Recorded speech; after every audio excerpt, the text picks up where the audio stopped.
जयनेपाल.com मा स्वागत छ। यसपालिको एसईई को नतिजा प्रकाशित भएसँगै केही उदाहरणीय र प्रेरणादायी सन्दर्भहरू पनि आउन थालेका छन्।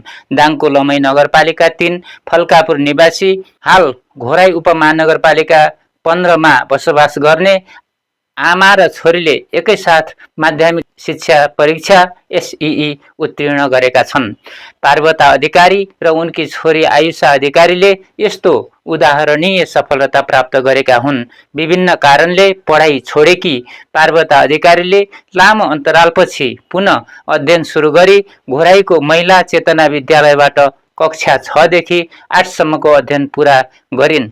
त्यसपछि तुलसीपुर स्थित महेन्द्र माध्यमिक विद्यालयबाट एसईई परीक्षा दिँदै C+ ग्रेड सहित सफलता हासिल गरिन्।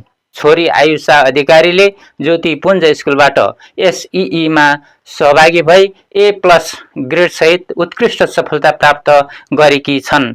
आमा र छोरीको एकैपटक प्राप्त सफलता दाङको शैक्षिक क्षेत्रमा उदाहरणीय बनेको छ। पारिवारिक सहयोग र निरन्तर प्रयासले कुनै पनि उमेरमा शिक्षा प्राप्त गर्न सकिने सन्देश यो सफलताले दिएको छ।